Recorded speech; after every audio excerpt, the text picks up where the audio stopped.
The best solution is to just accept cheating. Just accept it, she said. No, I said. Please don't do this, Laura. My wife, to whom we have been married for 7 years, was getting ready for a date. A date with another man. Henry, we've been over this. I'm leaving. You can just accept it. Is he worth getting divorced over? Laura stopped applying her makeup and turned to me. You know you won't divorce me.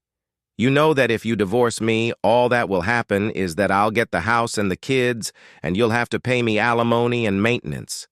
I'll make it so you can't see the girls, and you'll just pay me to make love to other men, but you won't get anything yourself.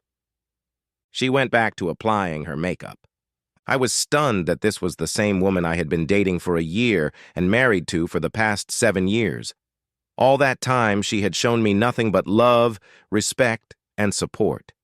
Now, it seemed like it was just an act. She was good. How would your mom feel about what you're doing? Henry, you're so naive and gullible. It was her idea. I was raised with that in mind. A woman is supposed to have power in a mariage. We're not as strong physically as men, so we need to prove our superiority in other ways. My mom used to do the same thing to my dad when I was little. Eventually, he accepted his place, and you will too. Sure, it'll be hard, and your fragile male ego will probably resist. But eventually, you'll realize that the best solution is to just go along with it. She finished her makeup and checked her hair. Laura was certainly a beautiful woman.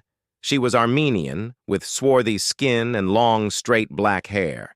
She had a slightly upturned nose, which she said had given her some trouble when she was younger, but she had corrected it, and now it, combined with her deep brown eyes, gave her an exotic, sultry look. When we got married, I thought I had found a gold mine. As I was watching her, she suddenly reached her hands under her skirt, pulled down her panties, and threw them on the floor. I decided it would only get in the way. Laura, if you do that, I won't be here when you get back. She looked at me like I was an idiot again. Honey, I'm sorry you're having a hard time accepting this. Despite what you think, I do love you. I chose to marry you because of my feelings for you and because you are a better man and father than any other man could ever hope to be. Other men bring me nothing but physical pleasure. I just need more than one man can give. But if you stop stressing me out like this, I'll reward you when I get home. Did she really think that was any kind of incentive? Her tone of voice certainly sounded serious. She continued. But before that happens, I have to warn you. I know you've always liked me pretty and furry, but he likes smooth girls, so I shaved it all off. The hitting continued. You've got to be kidding me. So some guy wants you to shave there and his desire takes precedence over your own husband's? And I'm supposed to accept that? Maybe not accept it, but accept it like you would accept anything you can't change. Not that there was any chance it would be okay, but it was certainly the proverbial last straw. Why don't you just leave me and go to him? She laughed like it was the most ridiculous suggestion in the world. I told you, Henry, no man can fulfill all my sexual needs. Besides, he only makes $25,000 a year. He's just a nobody in the warehouse. No, we need your income to maintain the lifestyle that me and your kids deserve. So how do I look?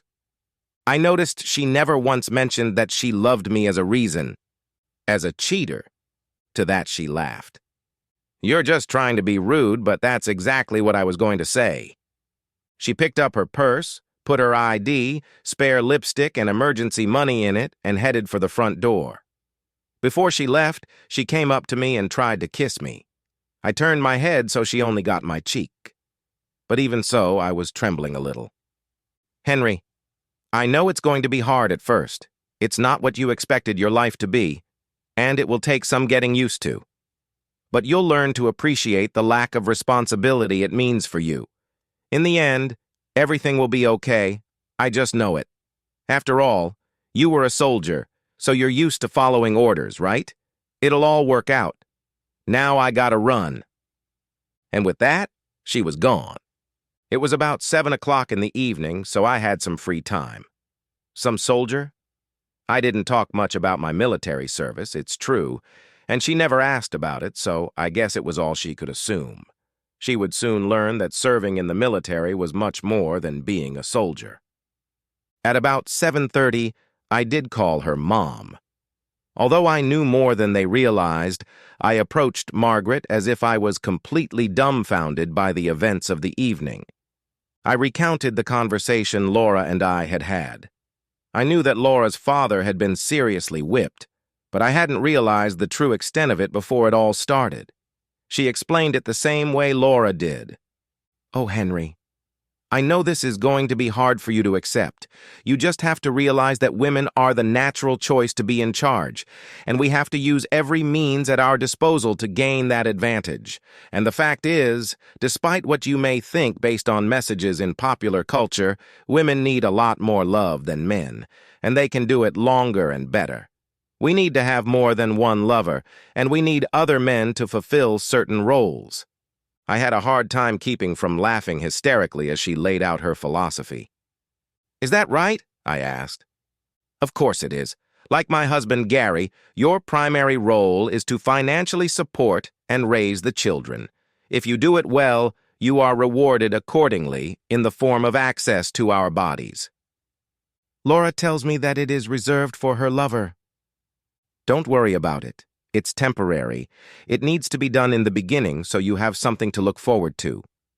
Once you become more accepting of your role, you'll have more opportunities to pleasure her in these ways. In fact, she will need it. Since you're her husband and societal norms require you to be the one she lives with, she'll need you to help her keep a clear head so she can properly manage the family. Does all of that make sense?" "You know, Margaret, you've explained it wonderfully. It really makes sense. I'm glad I could help you clear things up. I know it seems harsh and such a big change, but it won't be long before you get into a rhythm and even start to enjoy the role you're playing. I'm sure you're right, but please make sure the girls are in bed by 9 mu. "Of course, Henry. I'll be happy to honor your wish in that regard. We women are not so unreasonable, and feel free to call me if you have any more questions. I may be able to answer them a little more clearly than Laura.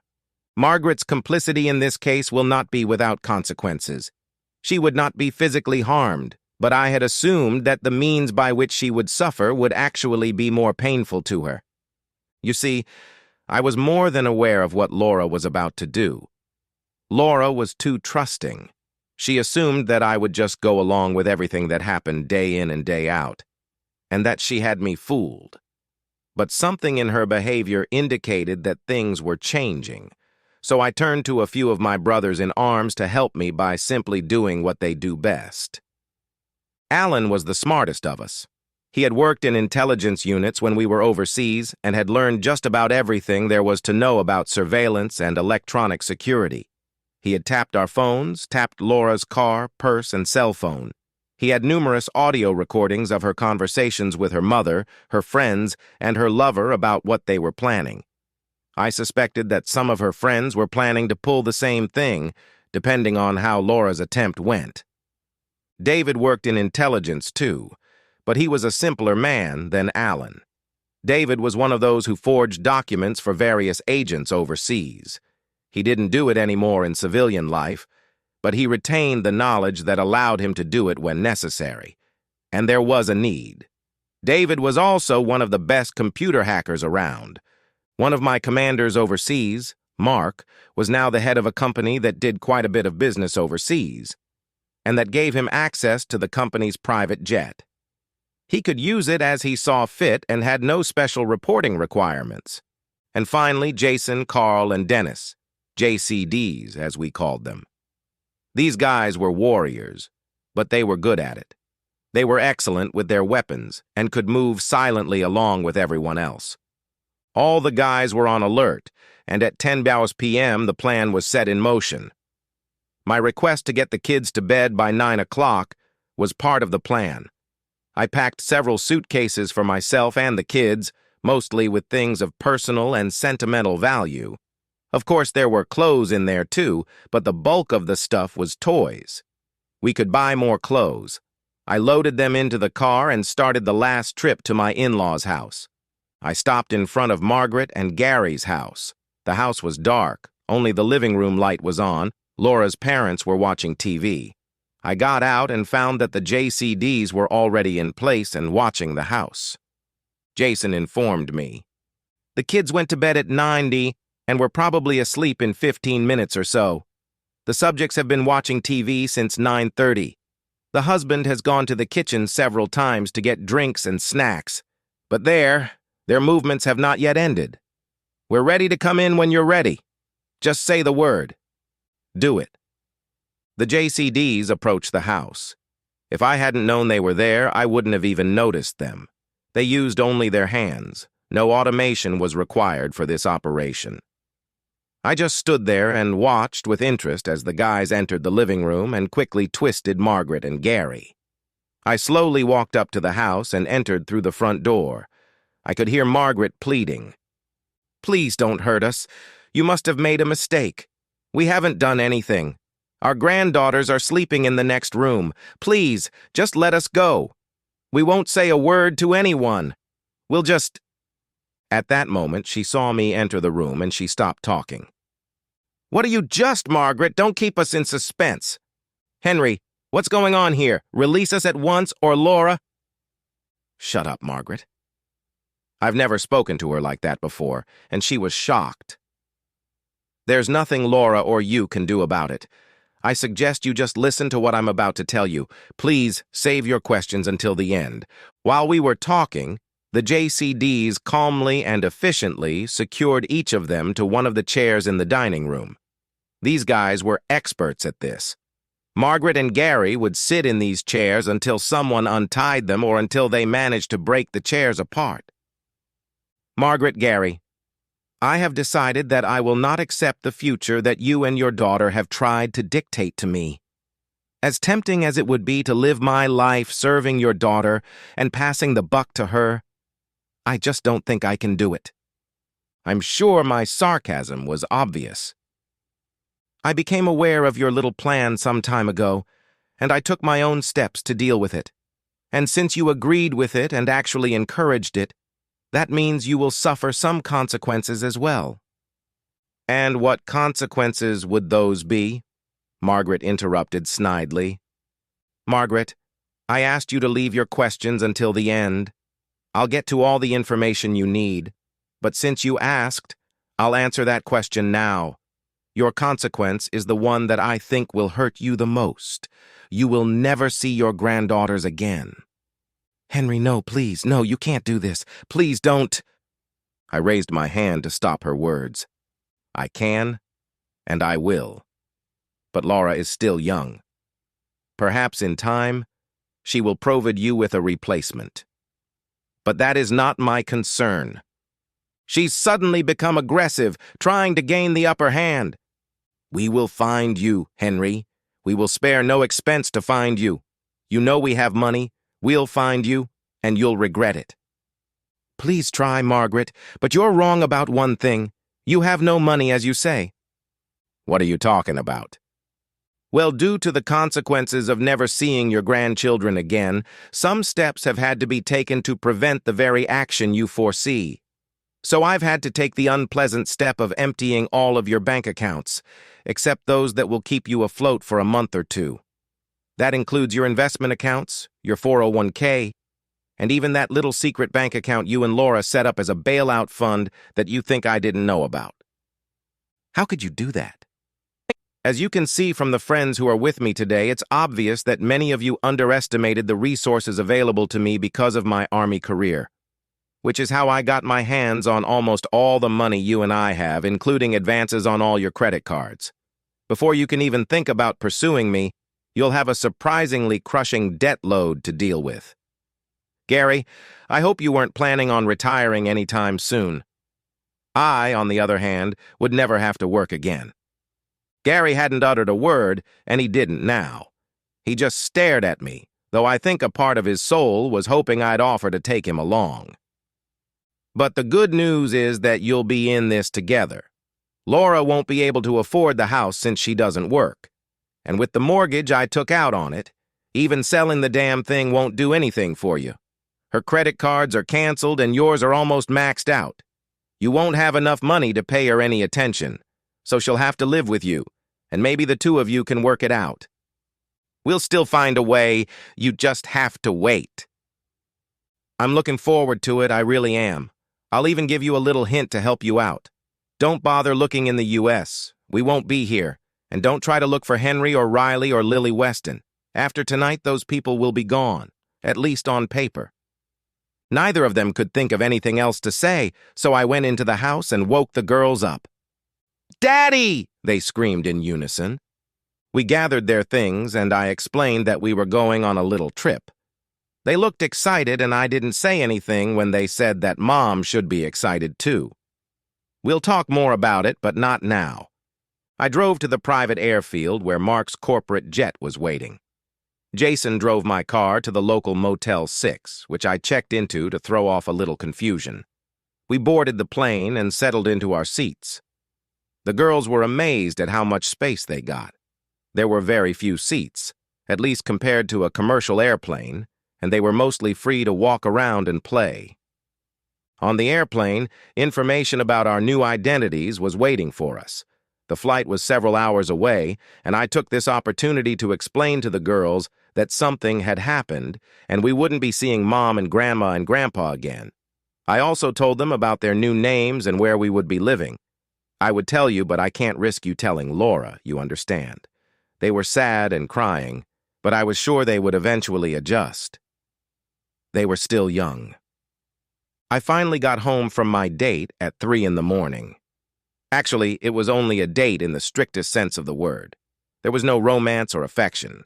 We met at a bar, had a few drinks, and then drove straight to his house. I had a good time tonight, and not just with this guy I was originally dating. At the bar, we picked up a couple more of his friends, and I took them all on, and I wore them all down. Sure, it hurt, but I could keep going if I needed to, which none of the guys could say. Henry should have realized that I needed more than he could give. That wasn't a rebuke to him. No man could fulfill all my needs, and I'd been incomplete for a hell of a long time until I'd gotten him where I needed him to start it all. But I was going to make up for lost time, that was for sure. I pushed the garage door opener button and waited for the door to lift. I wasn't surprised that Henry's seat was empty. Dad reacted the same way, Mom told me. I hoped it would go smoothly. But Mom was right when she said that men's egos wouldn't let them get over it so easily. I saved myself for Henry just in case. Maybe I was too harsh. I mean, I know Larry wants exclusive rights to me, but I figured Henry's position as my husband should entitle him to something more.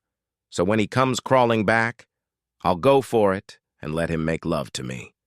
That will smooth things over. I took a long shower, making sure everything was clean and neat. I went to bed naked and fell asleep instantly. I woke up to the fact that I'd slept just fine. I was used to Henry being around me, and his absence had affected me more than I'd expected. But it was just proof that I really did love him, despite what he was thinking right now. But he will be back in my bed soon. His love for his children will ensure that he straightens up and flies right. I laughed a little to myself as I pictured him coming back and begging me to let him service me so he could see the girls. It was now about 11 o'clock in the morning and Henry wasn't home yet. It wasn't surprising, but the longer he was gone, the more I planned to make him apologize. I called Mom and Dad's house to see how the girls were doing, but got no answer. Then I called each of their phones and got no answer either. Strange, I thought. They always answered. Concerned, I drove to their house. 20 minutes later, I pulled up in their driveway. Their car was parked there, too, and everything looked as it should be. I expected them not to be home since they weren't answering the phone, or maybe they were working in the yard. I opened the door. Mom! Dad! I could barely hear the answer, which I thought was strange. Laura, honey, over here! Hurry! I rushed into the living room and was shocked to find them both tied to chairs and lying on their sides on the floor. Oh my God! Mom! Dad! What happened? I tried to untie them while Mom explained. He took the children, Laura. It was Henry. He took them. What are you saying, Mama? Henry did this to you, and then he took the girls. Yes, him and his friends. Army guys, I think. I don't know. They came in, tied us up, and Henry took the girls and left. He said he was leaving the country and we'd never see them again. My head was spinning with this information. Had I really underestimated him that much? I never thought he was capable of such a thing. There must be another explanation. I finished untangling my mother and told her to release my father, then dialed Henry's cell phone number. I'll take care of this, I thought. He'll get his ass back here with my kids, or he'll be damn sorry. The phone rang with Laura's expected call. I had saved this phone and connected an international connection to it just for this call. I let it ring 4 times before answering it. Hello? Where the hell are you? I hung up. A few minutes later, it rang again. Don't hang up. I hung up again. The phone rang again. This time, I spoke first. Laura, this is your last chance for a polite conversation. If I hang up again, this is the last time you will hear my voice.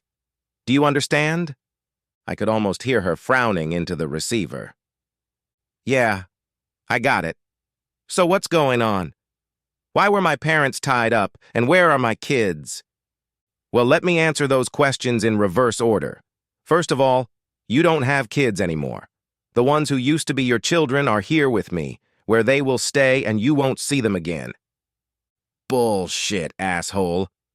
This is your last warning about language, Laura.